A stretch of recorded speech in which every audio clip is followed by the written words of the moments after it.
अस्सलाम वालेकुम स्टूडेंट्स। आज हम अपना chapter number 7 IAS 16 property plant and equipment के MCQ स्टार्ट करने लगे हैं।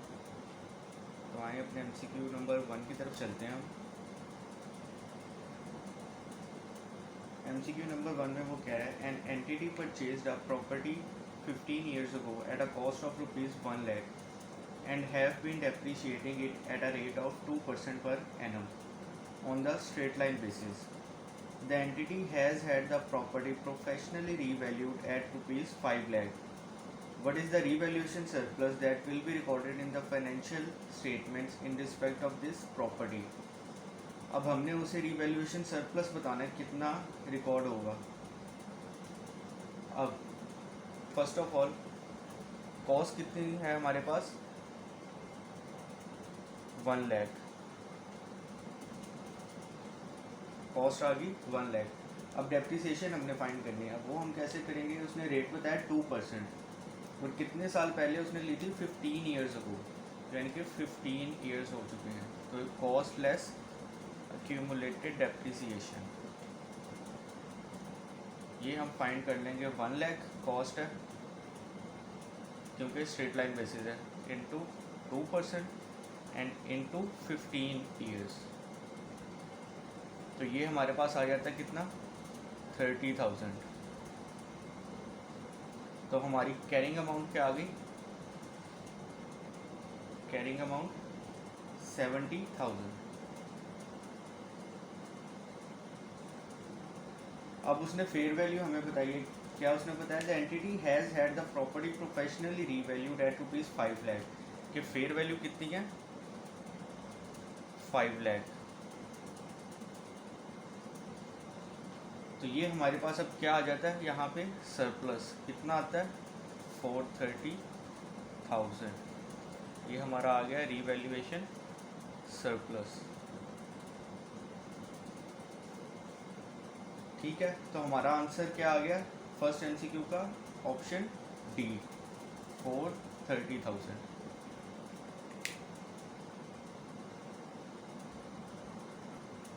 अब हम चलते हैं अपने नेक्स्ट MCQ नंबर 2 के ऊपर।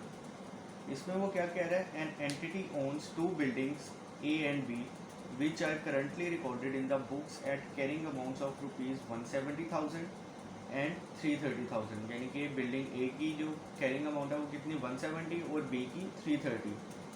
Both buildings have been valued as follows, building A 4 lakh, building B 250,000।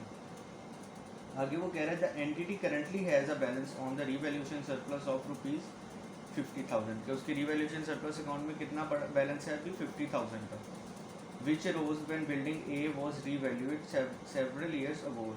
ये रिवैल्यूएशन सरप्लस कब आया था, जब बिल्डिंग लास्ट रिवैल्यू हुई थी सेवरल ईयर्स पहले। Building B has not been previously revalued, कि जो बिल्डिंग बी है वो पहले रिवैल्यू नहीं हुई।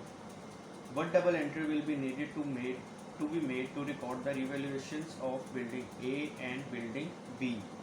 अब हमने बताना है रिवैल्यूएशन कितनी। अब उसने हमें कैरिंग अमाउंट दी है, पहले हम देख लेते हैं बिल्डिंग ए को। बिल्डिंग ए, अब इसकी कैरिंग अमाउंट उसने हमें कितनी बताई है, 170,000, 170। और उसके बाद उसने हमें रिवैल्यूएशन की अमाउंट कितनी बताई है, बिल्डिंग ए की फेयर वैल्यू 4 लाख। अब ये जो 170 होगा, ये जब लास्ट रिवैल्यू हुई थी उसके बाद आया होगा, ठीक है। तो यानी बिल्डिंग ए में सरप्लस हमारा आ गया, कितना आ गया ये सरप्लस,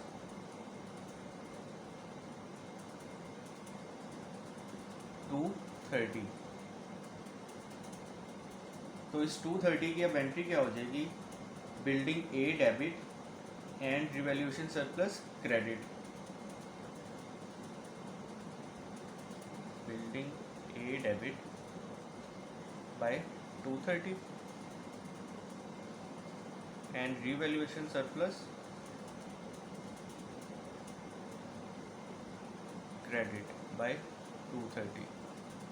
इसके बाद अब हम चलते हैं नेक्स्ट बिल्डिंग पे, बिल्डिंग बी पे।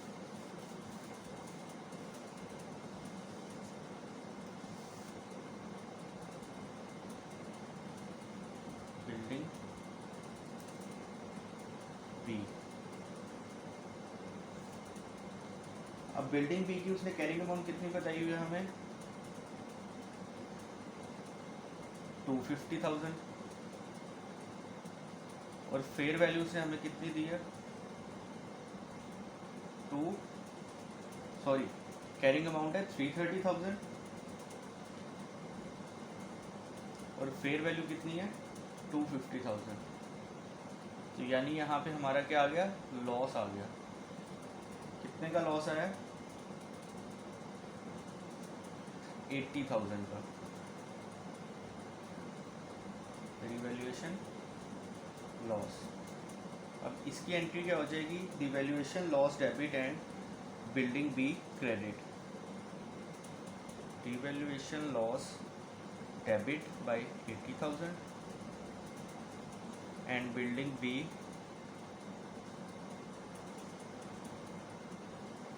क्रेडिट 80,000।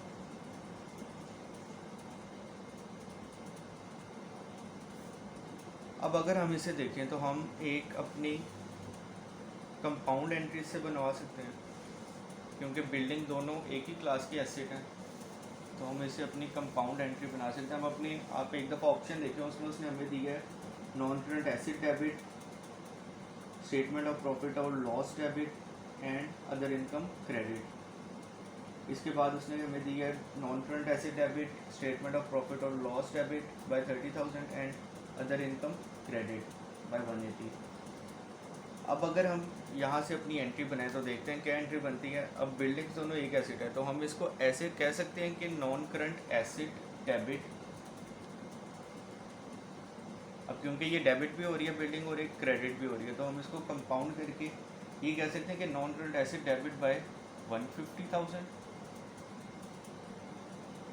और उसके बाद क्या आ गया, रिवैल्यूएशन लॉस डेबिट बाय,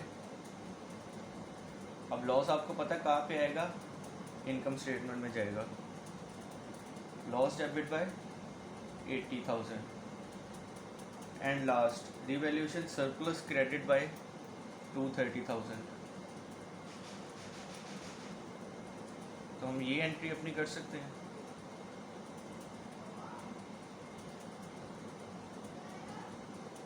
तो अगर हम इस एंट्री से अपने ऑप्शंस पे आएँ तो हमारा कौन सा ऑप्शन जो है वो ठीक होगा, ऑप्शन ए। इसमें वो क्या कह रहा है, non current asset debit bye 150,000, statement of profit और लॉस। अब स्टेटमेंट ऑफ प्रॉफिट और लॉस किसे कहेंगे, हम इनकम स्टेटमेंट को कहते हैं।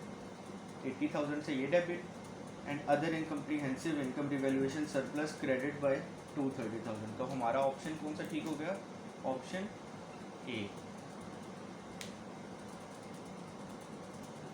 अब हम चलते हैं अपने नेक्स्ट एमसीक्यू के ऊपर, एमसीक्यू नंबर 3 पे। इसमें वो कह रहे हैं an entity purchase property for ₹6 million on 1 July 2013। Property purchase की किस दिन, 1 जुलाई 2013 को 6 मिलियन की। The land element of the purchase was ₹1 million. उसमें से जो लैंड था वो कितने का था, 1 मिलियन का। The expected life of the building was 50 years and its residual value nil. यानी कि उसकी जो एक्सपेक्टेड लाइफ है वो कितनी है, 50 ईयर्स, और उसकी रेजिजुअल वैल्यू निल यानी कि 0। On 30 June 2015 the property was revalue to ₹7 million.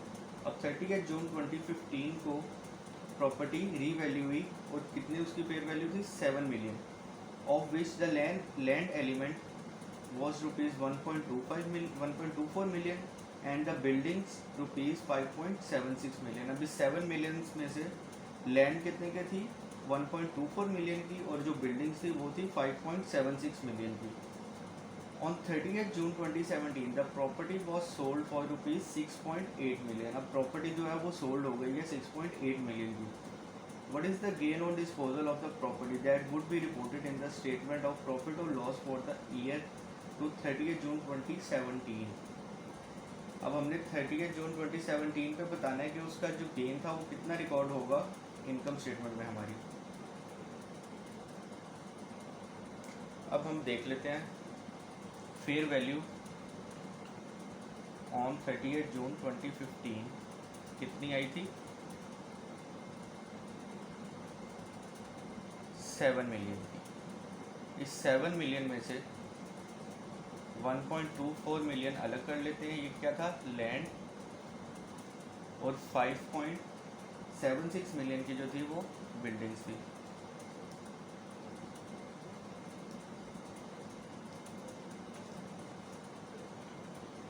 ठीक है, अब हमें क्या चाहिए, हमारा डिस्पोजल अकाउंट हम बनाएंगे।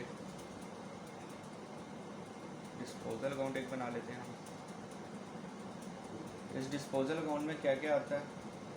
फर्स्ट ऑफ ऑल कैश कितने कितने की हमने बेची है, 6.8 मिलियन की, तो डिस्पोजल क्रेडिट होगा एंड कैश डेबिट होगी बाय 6.8 मिलियन।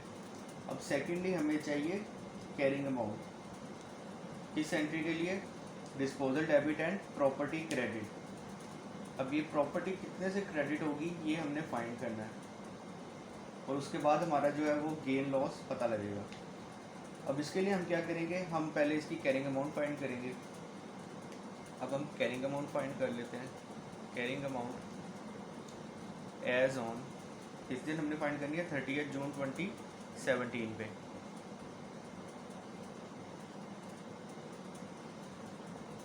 ये कैसे फाइंड करेंगे, अब 1.24 मिलियन जो है वो तो लैंड आपको पता है डेप्रिशिएट नहीं होता, लैंड की डेप्रिसिएशन नहीं होती, बिल्डिंग्स की होगी। बिल्डिंग्स से हम कैसे करेंगे, कॉस्ट की फेयर वैल्यू उसकी कितनी थी, 5.76 पे आ गई थी बिल्डिंग। इसमें से हम इसकी एक्यूमुलेटेड डेप्रिसिएशन जो है वो लेस करेंगे। वो कैसे करेंगे, 5.76। अब हमारे ईयर्स कितने रह गए हैं, कितने ईयर्स थे टोटल, 50 ईयर्स से। और हमारी रिवैल्यूएशन कब हुई, 2015 में। तो 2015 में बाकी ईयर्स पे 48 जब हम कैलकुलेट करेंगे तो रिमेनिंग ईयर्स कितने, 48 रह गए हैं। तो यानी कि 30 जून 2017 पे ईयर्स कितने होंगे, 48। और रिवैल्यूएशन के कितनी देर बाद ये डिस्पोज हो रही है, 2 ईयर्स के बाद, तो इंटू 2। तो ये हमारा आंसर आ जाएगा। अब ये हमने क्या किया, ये हमने इसकी कैरिंग अमाउंट फाइंड की है, कॉस्ट माइनस एक्यूमुलेटेड डेप्रिसिएशन जैसे हम करते हैं। अब फेयर वैल्यू कितनी थी, 5.76 पे बिल्डिंग थी, उसमें से हमने उसकी एक्यूमुलेटेड डेप्रिसिएशन लेस कर दी है। तो ये हमारा क्या आ जाएगी, कैरिंग अमाउंट आ जाएगी कितनी, 6.76। ये जो 6.76 है इससे हमारी प्रॉपर्टी जो है वो क्रेडिट हो रही होगी। अब जब हम इसका गेन लॉस फाइंड करेंगे तो ये हमारा क्या आ रहा है, गेन आ रहा है। कितना गेन आ रहा है, 0.04।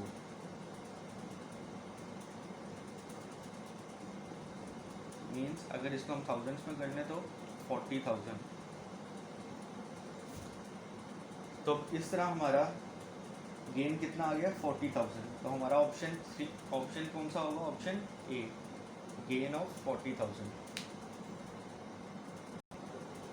अब हम चलते हैं अपने नेक्स्ट एमसीक्यू पे, एमसीक्यू नंबर 4। एमसीक्यू नंबर 4 में वो कह रहा है, which of the following statements are correct. अब इसमें हमें उसने 2 स्टेटमेंट्स दे दी हैं। स्टेटमेंट 1 में वो कह रहा है, if the revaluation model is use for property plant and equipment, revaluations must subsequently be made with sufficient regularity to ensure that the carrying amount does not differ materially from the fair value at each reporting date। यानी कि revaluation अब हर साल ज़रूरी नहीं होती, लेकिन कब ज़रूरी होती है, जब फेयर वैल्यू और जो उसकी कैरिंग अमाउंट है उसमें एक सिग्निफिकेंट डिफरेंस आ जाए तो फिर हम रिवैल्यूएशन करते हैं। फर्स्ट स्टेटमेंट में ये, यानी ये ठीक है स्टेटमेंट। अब नेक्स्ट स्टेटमेंट हम देख लेते हैं, उसमें वो कह रहा है, when an item of property plant and equipment is revalued there is no requirement that the entire class of assets to which the item belongs must be revalued. कि जब हम रिवैल्यूएशन करते हैं तो देयर इज़ नो रिक्वायरमेंट, यानी कि requirement नहीं है कि उसकी जो एंटायर क्लास ऑफ एसेट्स, अब क्लास ऑफ एसेट्स क्या होती है कि अगर हम बिल्डिंग को कर रहे हैं तो उस बिल्डिंग में उस क्लास में जितनी भी बिल्डिंग्स आएंगी, यानी कि जितनी भी बिल्डिंग्स होगी वो एक क्लास होगी। अगर हम फ्यूचर को फर्नीचर को रिवैल्यू कर रहे हैं तो सारा फर्नीचर हम रिवैल्यू करेंगे, ये क्लास होती है। अब ये वो कह रहा है कि हम सारी क्लास को नहीं करते, लेकिन जबकि ये मस्ट है कि जब हम रिवैल्यूएशन करें तो हमने ऑल क्लास ऑफ एसेट्स, यानी कि एंटायर क्लास ऑफ एसेट्स जो है उसको हमने रिवैल्यू करना होता है। तो इस तरह ये जो स्टेटमेंट नंबर 2 है ये रॉन्ग है। तो इसलिए हमारा ऑप्शन क्या हो जाएगा इसमें, option A, only statement 1 is correct. ठीक है, अब हम चलते हैं अपने नेक्स्ट एमसीक्यू नंबर 5 पे। The following trial balance extract relates to a property which is owned by M limited as at 1 April 2014। अब उसने हमें क्या दे दिया, property at cost 20 years, original life cost दे दी है प्रॉपर्टी की, और उसकी लाइफ कितनी है 20 ईयर्स। उसके बाद accumulated depreciation as at 1 April 2014, हमारा एक्यूमुलेटेड डेप्रिसिएशन हमें दे दिया 3600। On 1 October 2014, following a sustained increase in property prices, M limited revalued its property to rupees 10.8 million. अब उसने जो अपनी प्रॉपर्टी रीवैल्यू की तो वो कितने की होगी, 10.8 मिलियन की। What will be the depreciation charge in M Limited statement of comprehensive income for the year ended 31st March 2015? अब हमारा ईयर कब स्टार्ट हो रहा है, 1 अप्रैल 2014 को, और उसने रीवैल्यू कब की थी 1 अक्टूबर 2014। कितने मंथ्स के बाद की, अप्रैल मई जून जुलाई अगस्त सितंबर अक्टूबर, यानी कि 6 मंथ्स के बाद उसने रीवैल्यूएशन कर ली थी। इनके जो 6 मंथ्स हैं उस पर एसेट कितने का रहा होगा, 12,000 का, और उसके बाद कितने का हो गया होगा, 10,800 का। तो यानी जो 6 मंथ्स की डेप्रिसिएशन है वो आएगी 12,000 पे, और रिमेनिंग 6 मंथ्स की कितने भी आएगी, 10.8 पे। तब हम इसको कैसे फाइंड करेंगे, अब जो 12,000 है इसको हम डिवाइड करेंगे, तब तक हमारी जो ईयर्स हैं कितने होंगे, 20 डिवाइडेड बाई 20 और इंटू 6/12। अब इसमें हम प्लस करेंगे रिवैल्यूएशन के बाद वाली डेप्रिसिएशन, तो रिवैल्यूएशन के बाद कितने का होगा जैसे 10,800। अब हमें यहाँ पे लाइफ फाइंड करनी पड़ेगी, एसेट कितने का रह गया, कितनी लाइफ रह गई एसेट की। अब ये हम कैसे फाइंड करेंगे, उसने हमें एक्यूमुलेटेड डेप्रिसिएशन बताई हुई है, हम अपनी पर ईयर डेप्रिसिएशन फाइंड कर सकते हैं। वो हम कैसे करेंगे, 12,000 डिवाइडेड बाय 20 करेंगे तो हमारी पर ईयर डेप्रिसिएशन कितनी आती है, 600। अब 3600 हमारी क्या अब तक की डेप्रिसिएशन जो चार्ज हो चुकी है, 3600 को जब हम पर ईयर डेप्रिसिएशन से डिवाइड कर देंगे, डिवाइडेड बाय 600 करेंगे, तो हमारे पास ईयर्स आ जाएंगे अब तक कितने ईयर्स गुजर चुके हैं, तो ये आता है 6 ईयर्स। उसके बाद अब इस साल में भी हमारे 6 मंथ्स के बाद जाके रीवैल्यू हो रहा है, तो प्लस 0.5 ईयर्स, तो ये टोटल कितने हो गए, 6.5 ईयर्स। अब हमारी टोटल ईयर्स कितने थे, 20। इस 20 में से हम अपने ये 6.5 ईयर्स लेस कर देंगे तो हमारे पास क्या आ जाएगा, रिमेनिंग लाइफ आ जाएगी 13.5 ईयर्स। ये हमारी क्या आ गई, रिमेनिंग लाइफ आ गई एसेट की। तब इस 10,800 को हम किससे डिवाइड करेंगे, 13.5 से, 13.5 और मल्टीप्लाई किससे करेंगे, 6/12 से। तो ये हमारे पास आ जाएगी इस ईयर की टोटल डेप्रिसिएशन, वो कितनी आ रही है, 7 लाख। 7 लाख। तो अब हमारी डेप्रिसिएशन कितनी आ गई, 7 लाख। तो हमारे एमसीक्यू नंबर 5 का कौन सा ऑप्शन आ रहा है यहाँ पे, ऑप्शन सी, 7 लाख। अब हम चलते हैं अपने नेक्स्ट एमसीक्यू पे, एमसीक्यू नंबर 6 पे। उसमें वो कह रहा है company purchased a building on 1 April 2007 for ₹10 million. The asset had a useful economic life at that date of 40 years, यानी उसकी 40 ईयर्स लाइफ थी। On 1 April 2009, the company revalued the building to its current fair value of ₹12 million। अब building जो है वो revalue हो गई है।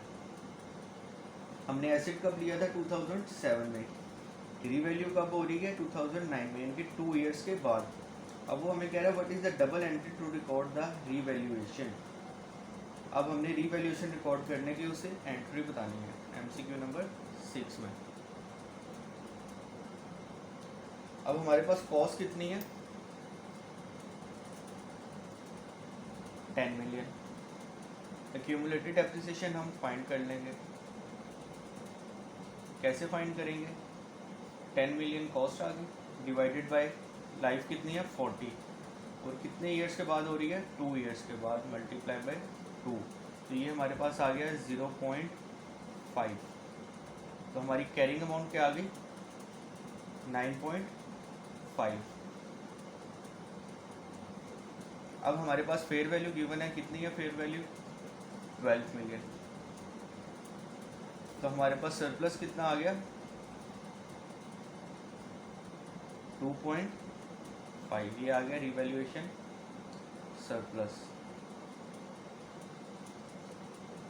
अब हमने ये रिकॉर्ड करना है। अब सबसे पहले क्या होता है, एंट्री होती है एलिमिनेशन एंट्री होती है। वो एंट्री क्या होती है, cumulated depreciation debit and building credit. अब क्यूमुलेटेड डेप्रिसिएशन के लेजर में कितनी आ रही होगी अमाउंट 0.5 यानी कि 5 lakh.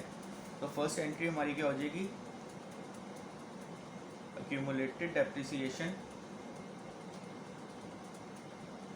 debit by 5 lakh and building credit by 5 lakh।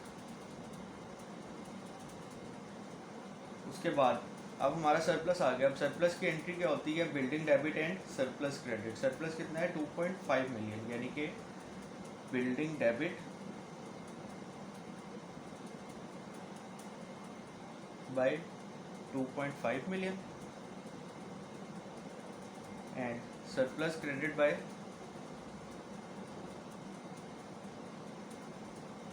2.5 million।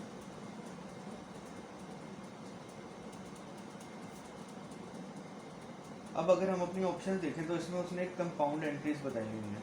अब अगर हम इन दो एंट्री से अपनी कंपाउंड एंट्री कर लें तो वो क्या बनेगी,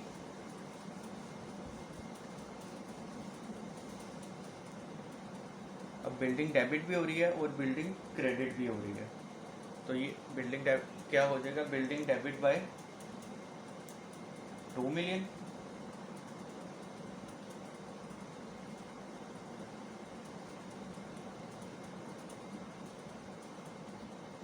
उसके बाद accumulated depreciation debit bye 5 lakh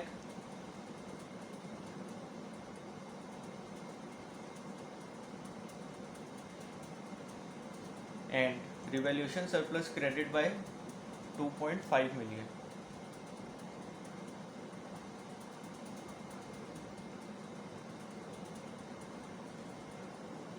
हमारी एंट्री बन गई। अब हम अपने ऑप्शंस देख लेते हैं कौन से ऑप्शन में आ रहा है। इसमें ऑप्शन ए है बिल्डिंग डेबिट बाय 1.5 मिलियन। ये तो ऑप्शन वैसे ही ख़त्म हो गया। सेकंड में आ जाते हैं, उसमें वगैरह building debit bye 2 million, accumulated depreciation debit bye 5 lakh और प्रॉफिट और लॉस क्रेडिट बाय 2.5 मिलियन। अब ये जो सरप्लस है आपको पता है ये प्रॉफिट और लॉस में नहीं जाता, ये बैलेंस शीट में आता है, तो इसलिए ये एंट्री भी हमारी गलत हो गई। उसके बाद ऑप्शन सी है building debit bye 2 million, accumulated depreciation debit by 5 lakh and other comprehensive income credit by 2.5 million यानी revaluation surplus credit bye 2.5 million. तो हमारी ये एंट्री जो है एंट्री सी, ऑप्शन सी जो है हमारा वो ठीक है। तो हमारा 6 का ऑप्शन सी आ जाएगा। अब हम चलते हैं अपने नेक्स्ट एमसीक्यू नंबर 7 पे। उसमें वो कह रहा था carrying value of property at the end of the year amounted to ₹108 million. On this date the property was revalued and was deemed to have a fair value of ₹95 million. उसकी fair value कितनी है 95 million. The balance on the revaluation reserve relating to the original gain of the property was ₹10 million यानी कि 10 million जो है वो already revaluation surplus में balance है। What is the double entry to record the revaluation? अब हमने इस रिवैल्यूएशन की डबल एंट्री बतानी है, उसे कैसे होगी। अब इसमें हमें उसने बता दी है फर्स्ट लाइन में 108 मिलियन का प्रॉपर्टी है, कैरिंग अमाउंट क्या है उसकी 108 मिलियन, कैरिंग अमाउंट आ गई 108 मिलियन। उसके बाद फेयर वैल्यू उसने हमें दी है कितनी 95 मिलियन।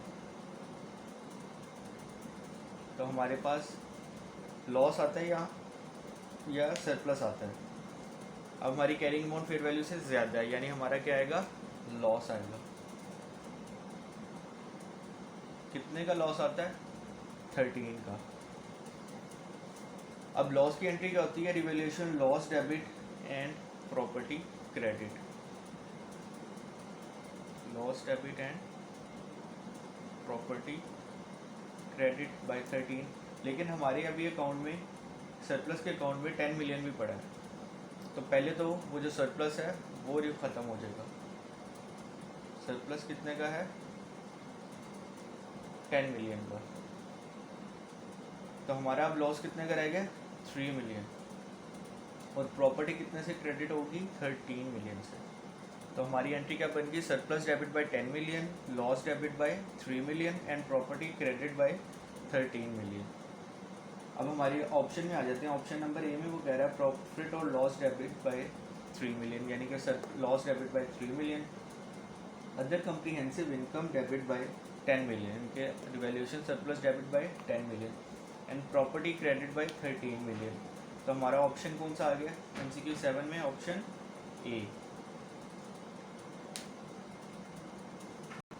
अब हम चलते हैं अपने नेक्स्ट MCQ पे, MCQ नंबर 8 पे। उसमें वो कह रहा है company revalued its property on 1 April 2009 to ₹20 million, ₹8 million for land, यानी कि 8 मिलियन का जो है वो लैंड है और जो 12 मिलियन की वो जो है प्रॉपर्टी है यानी बिल्डिंग है। The property originally cost ₹10 million, ₹2 million for the land. जो उसकी ओरिजिनल कॉस्ट थी प्रॉपर्टी वो कितनी है? 10 मिलियन है, उसमें से जो 2 मिलियन है वो लैंड का है और 8 मिलियन यानी कि किसके होगी? फिर बिल्डिंग के। और उसके आगे उसने लाइफ बता दी है 10 ईयर्स अगो, यानी कि 10 साल पहले उसने ली थी। The original useful economic life of 40 years is unchange, यानी कि उसकी लाइफ कितनी थी? 40 ईयर्स थी। The company's policy is to make a transfer to realise profits in respect of excess depreciation. अब इस लाइन का क्या मतलब है कि जो कंपनी है वो ट्रांसफ़र करती है रिवैल्यूएशन रिजर्व्स को रिटेन्ड अर्निंग्स में, रिवैल्यूएशन सरप्लस को रिटेन्ड अर्निंग्स में ट्रांसफ़र करती है ईयरली।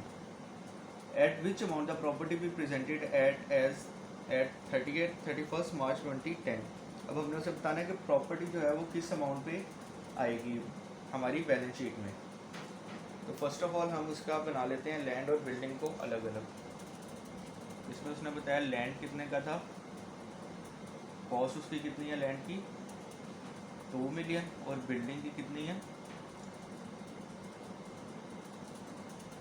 8 मिलियन। एक्यूमुलेटेड डेप्रिसिएशन आ जाएगी उसके बाद, कॉस्ट लेस एक्यूमुलेटेड डेप्रिसिएशन हम करते हैं। अब लैंड पे तो आपको पता है डेप्रिसिएशन चार्ज नहीं होती, तो इसलिए हम बिल्डिंग पे करेंगे। बिल्डिंग की कॉस्ट कितनी है? 8 डिवाइडेड बाय लाइफ कितनी है? 40, और कितने साल गुजर चुके हैं उसने बताया 10 ईयर्स, इंटू 10 करेंगे तो हमारे पास आ जाएगी 2 मिलियन। तो अब इनकी कैरिंग अमाउंट आ गई हमारे पास कितनी? लैंड कितने पे आ गया? 2 पे, और जो बिल्डिंग है वो कितने की हो गई? 6 मिलियन की। ये हमारी आ गई कैरिंग अमाउंट्स। अब फेयर वैल्यू उसने हमें फर्स्ट लाइन में बताई है, कितनी है फेयर वैल्यू? लैंड की जो उसने फेयर वैल्यू है वो है 8 मिलियन, और जो बिल्डिंग की है वो कितनी है? 12 मिलियन।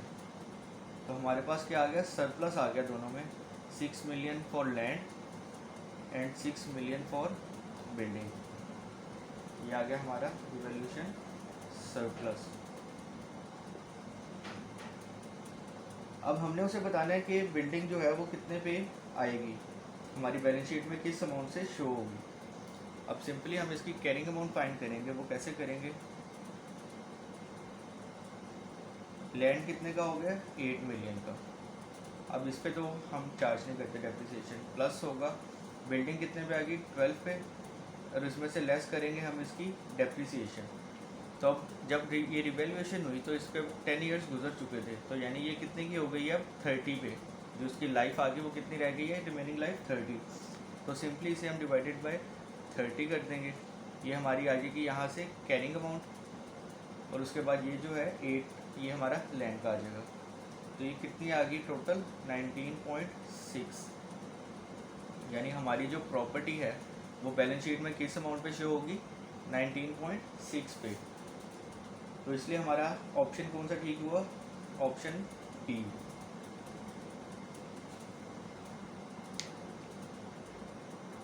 अब हम चलते हैं अपने नेक्स्ट MCQ पे, MCQ नंबर 9 पे। इसमें वो कह रहा है company revalued its property on 1 April 2009 to ₹20 million, ₹8 million for the land. The property originally cost ₹10 million. ये स्टेटमेंट हमारी 8 और 9 की दोनों सेम है, तो हम इसकी रिक्वायरमेंट डायरेक्ट पढ़ लेते हैं। उसमें वो कह रहा है what is the amount of balance in revaluation surplus account as at 31 March 2010। अब हमने उसे क्या बताना है, हमारी रिवैल्यूएशन सरप्लस का क्लोजिंग बैलेंस कितना आएगा। अब जब हमने MCQ नंबर 8 किया था तो हमारे पास सरप्लस कितने आ गए थे दोनों के। लैंड का आया था 6 मिलियन और बिल्डिंग का कितना आया था 6 मिलियन। अब हम अपना सरप्लस का एक लेजर बना लेते हैं।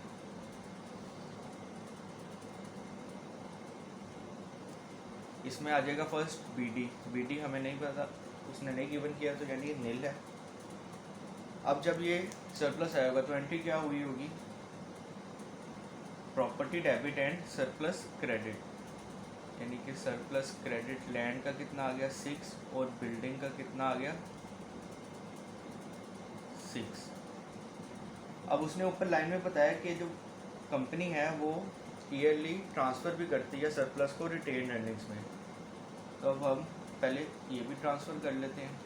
अब जो लैंड होता है ना, इसकी जो सरप्लस आता है ये ट्रांसफ़र नहीं होता, ये at the time of disposal एक ही दफ़ा डिस्पोज ऑफ होके ये ख़त्म हो जाता है।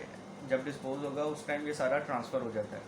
इसको हम ईयरली ट्रांसफ़र नहीं करते, इसलिए सिर्फ बिल्डिंग का ट्रांसफ़र करेंगे। अब बिल्डिंग की हमारा सरप्लस कितना था 6, रिमेनिंग लाइफ कितनी है 30, तो 6 डिवाइडेड बाय 30, ये हमारा क्या आ गया 0.2। अब हम अपना लेजर जो है वो बैलेंस कर लेते हैं, तो हमारा CD आ जाएगा, कितना आता है CD 11.8। अब ये उसने हमसे रिक्वायर किया था, तो हमारी आंसर आ गया 11.8 सरप्लस का क्लोजिंग। तो हमारा ऑप्शन कौन सा हो गया, ऑप्शन D 11.8। अब आ जाए अपने नेक्स्ट MCQ 10 पे।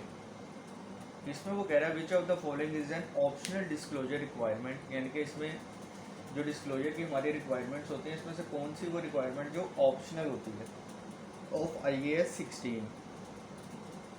अब ऑप्शन ए है, उसमें कह रहा है measurement basis for determining gross carrying amount. Measurement basis यानी कि मेजर करने के वो बेसिस के हम